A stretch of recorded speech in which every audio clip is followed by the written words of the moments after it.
Shalom, welcome to Tactical Torah. I am Heath Hayes. Today is day 92 of Read the Bible in a Year, and we are beginning 2 Samuel. So we're going to read 2 Samuel chapters 1 through 4. In chapter 1. And it came to be after the death of Saul that David went and returned from striking the Amalekites that David remained 2 days in Ziklag. And it came to be on the third day that a man came out of the camp from Saul with his garments and dust on his head. And it came to be when he came to David that he fell to the ground and did obeisance. And David said to him, "From where have you come?" And he said to him, "I have escaped from the camp of Israel." And David said to him, "What was the matter? Please inform me." And he said, "The people have fled from battle, and also many of the people have fallen and are dead, and Saul and Jonathan his son are dead too." And David said to the young man who informed him, "How do you know that Saul and Jonathan his son are dead?" And the young man who informed him said, "By chance I was on Mount Gilboa, and I saw Saul leaning on his spear, and see the chariots and horsemen followed hard after him. And when he looked behind him, he saw me and called me, and I answered, 'Here I am.' And he said to me, 'Who are you?' So I answered him, 'I am an Amalekite.'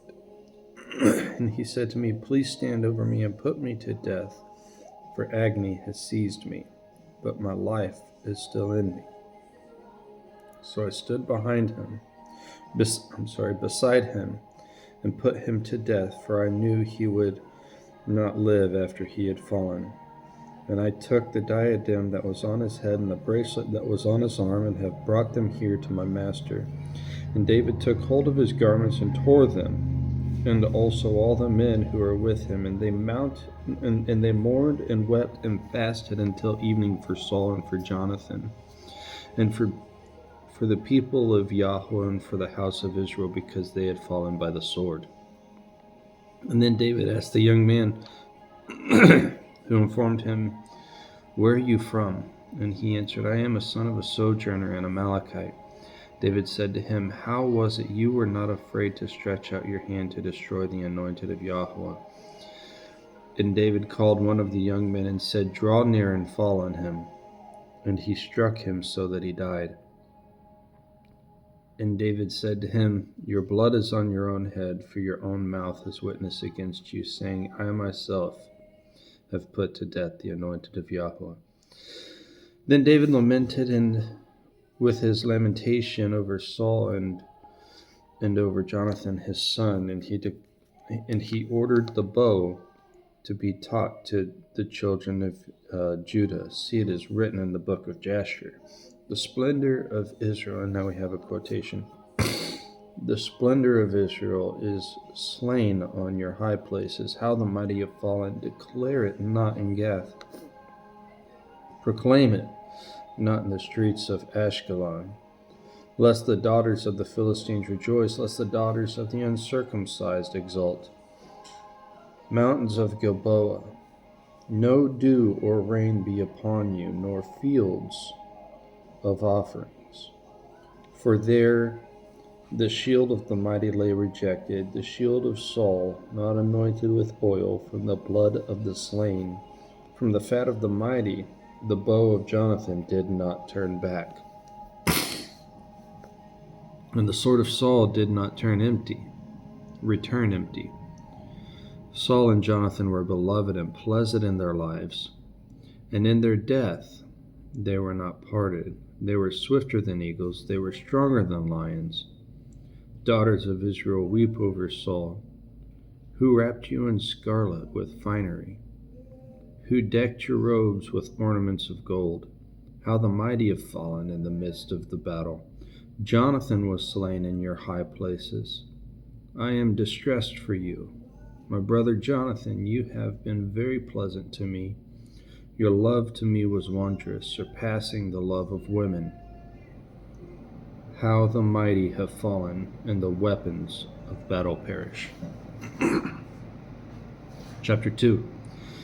And it came to be afterward that David inquired of Yahweh, saying, "Do I go up to any of the cities of Judah?" And Yahweh answered him, Go up. And David said, Where should I go up? And he said, To Hebron. And David went up there, as well as his two wives, Ahinoam the Israelitess, and Abigail, the widow of Nabal the Carmelite. And David brought up the men who were with him, each man with his household, and they dwelt in the cities of Hebron. And the men of Judah came and anointed David sovereign over the house of Judah there. They also reported to David, saying, The men of Yabesh Gilead are they who buried Saul.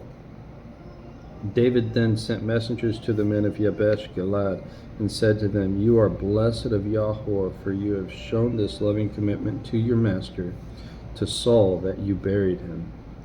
And now Yahweh show loving commitment and truth to you, and I am also going to do you good, because you have done this deed. And now let your hands be strengthened and be brave, for your master Saul is dead, and also the house of Judah has anointed me sovereign over them. But Abner, son of Ner, commander of the army of Saul, took Ishbosheth, the son of Saul, and brought him over to Mahanaim, and set him up to reign over Gilead, and over the Asherites, and over Israel, or Yisrael, and Ephraim, and over Benjamin, and over all Israel. Ishbosheth, son of Saul, was 40 years old, and when he began to reign over Israel, he reigned 2 years. Only the house of Judah followed David. In the time that David was sovereign in Hebron over the house of Judah was 7 years. 7 years and 6 new moons. And Abner, son of Ner, the servants of Ishbosheth, son of Saul, went out from Mahanaim to Gibeon. And Joab, son of Zeruiah, and the sovereigns of David went out and met them by the pool of Gibeon, and they sat down, one on one side of the pool, and the other on the other side of the pool. And Abner said to Joab, Let the young men now rise and compete before us. And Joab said, Let them rise. And they rose and went over by number, 12 from Benjamin, followers of Ishbosheth, son of Saul, and 12 from the servants of David. And each man took hold of his opponent by the head and thrust his sword in the opponent's side, and they fell down together, so that the place was called the Field of Sharp Swords, which is in Gibeon. And the battle was fierce that day, and Abner and the men of Israel were smitten before the servants of David. And there were 3 sons of Zeruiah there, Joab, Abishai, and Asahel. And Asahel was light on his feet, as one of the gazelles in the field. And Asahel pursued Abner. And in going, he did not turn aside to the right or to the left from following Abner.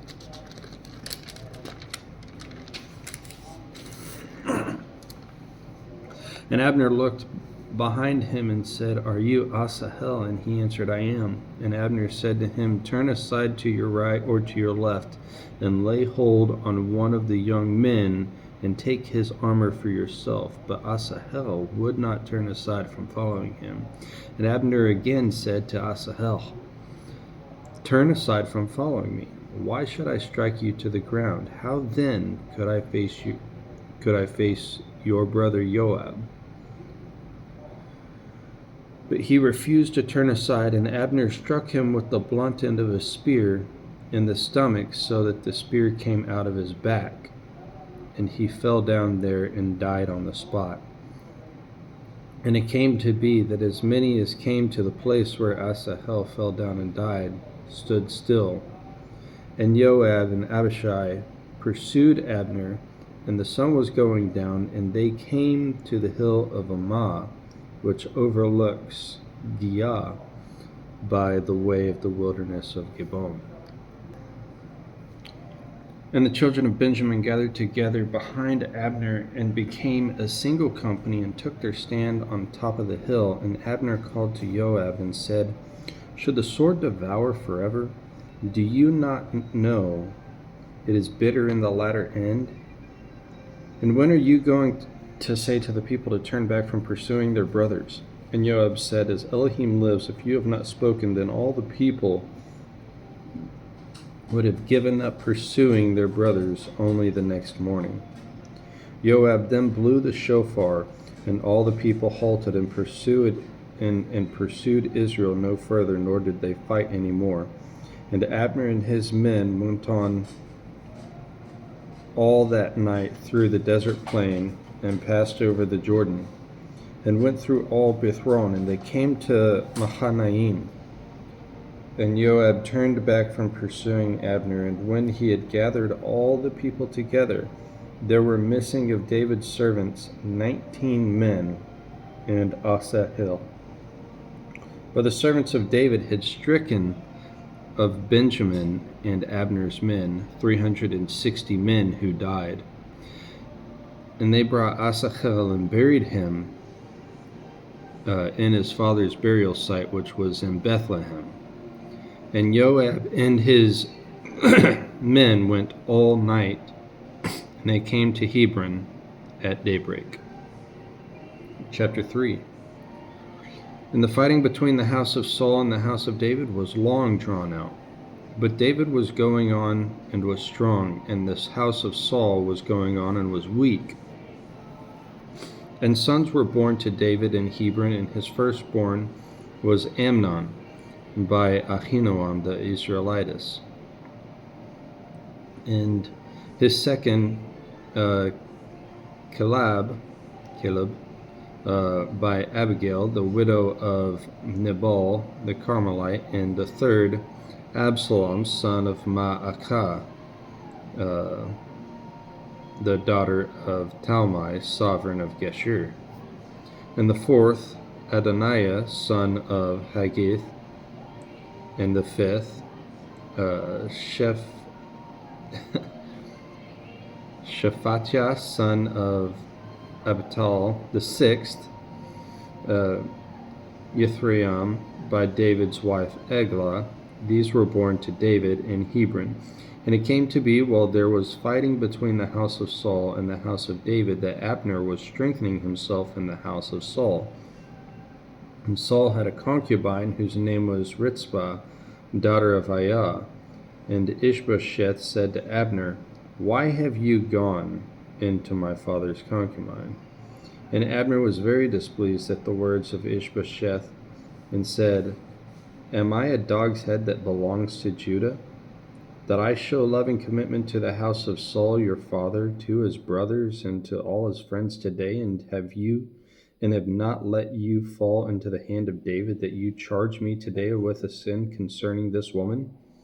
Elohim does so to Abner, and more, if I do not do for David as Yahweh has sworn to him,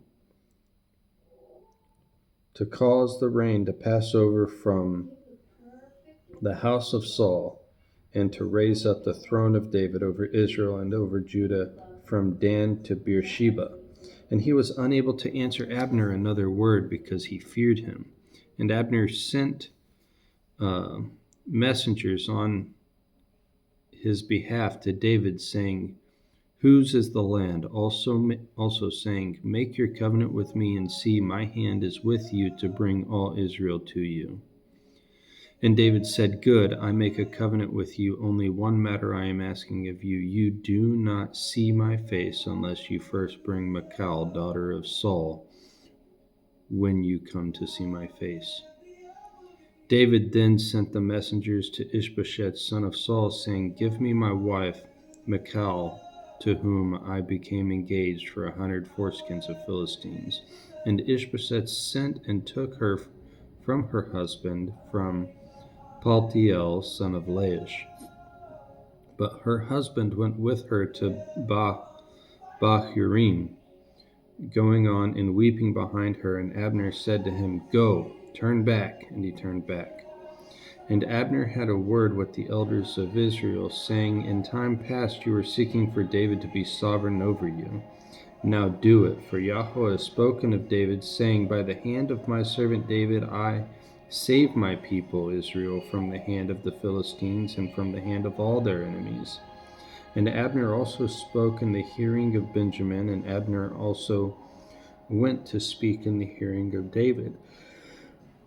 And in Hebron, all that seemed good to Israel, and all the house of Benjamin, and Abner and 20 men with him came to David at Hebron, and David made a feast for Abner and the men who were with him. And Abner said to David, Let me arise and go, and gather all Israel to my master the sovereign, and let them make a covenant with you, and you shall reign over all that your being desires. And David sent Abner away, and he went in peace.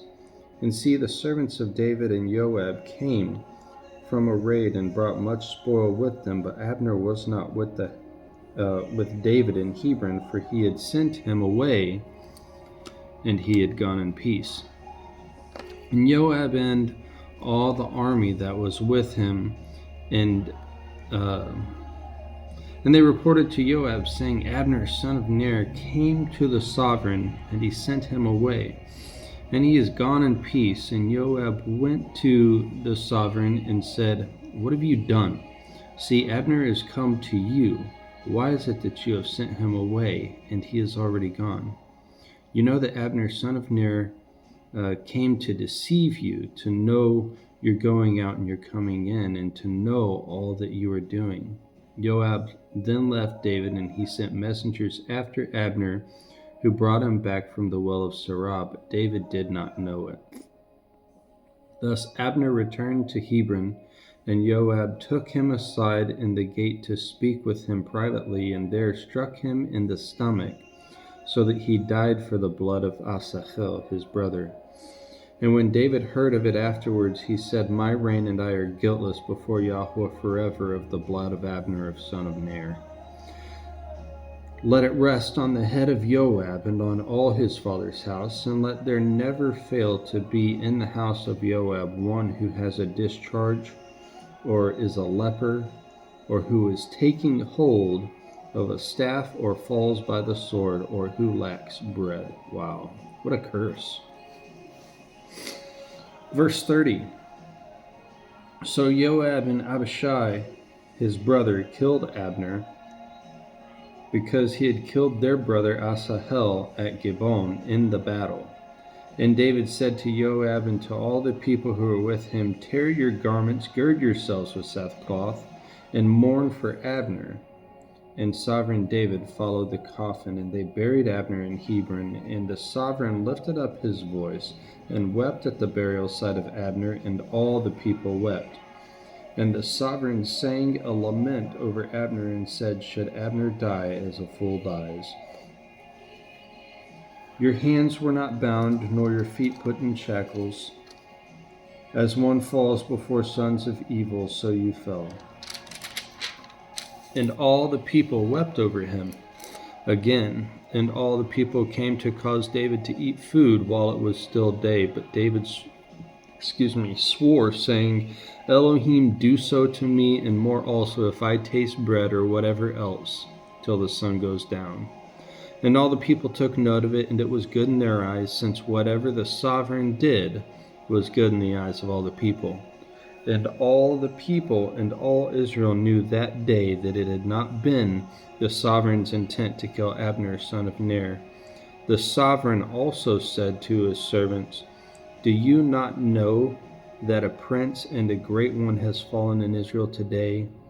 And I am weak today, though anointed sovereign, and these men, the sons of Zeruiah, are too harsh for me. Let Yahweh repay the evildoer according to his evil. Chapter 4. And the son of Saul heard Abner died in Hebron, and he lost heart, and all Israel was troubled. And the son of Saul had 2 men commanders of bands, and the name of one was Baanah, and the name of the other was Rechab, sons of Ramon the Beerothite of the children of Benjamin, for Beeroth was also reckoned to Benjamin, because the Beerothites fled to Gittayim and have been sojourners there until this day. Now Jonathan, son of Saul, had a son who was lame in his feet. He was 5 years old when the news about Saul and Jonathan came from Israel, and his nurse took him up and fled. And it came to be, as he hurried to flee, that he fell and became lame. And his name was Mephibosheth. So the sons of Rimmon the Beerothite, Rechab and Baanah, went and came about the heat of the day to the house of Ishbosheth, who was lying in his bed at noon. And they came into the midst of the house to fetch wheat, and they struck him in the stomach. And Rechab and Baanah, his brother, escaped. Thus they came into the house when he was lying in his bed, in his bedroom, and they struck him and slew him and beheaded him. And they took his head and went the way of the desert plain all night, and brought the head of Ishbosheth to David at Hebron, and said to sovereign, See the head of Ishbosheth, the son of Saul, your enemy, who sought your life. So Yahweh has given my master the sovereign vengeance on Saul and his seed this day. And David answered Rechab and Baanah, his brothers, sons of Rimmon the Beerothite, and said to them, As Yahweh lives, who has ransomed my life out of all distress, when someone reported to me, saying, See, Saul is dead, and he was a bearer of good news in his own eyes, then I took hold of him and killed him in Siklag, which was the reward I gave him for his news. How much more, when wrong men have killed a righteous man in his own house on his bed, should I not now require his blood at your hand and remove you from the earth? And David commanded his young men, and they killed them, and cut off their hands and feet, and hanged them by the pole of Hebron. And they took the head of Ishbosheth and buried it in the burial site of Abner in Hebron. All right, that's it.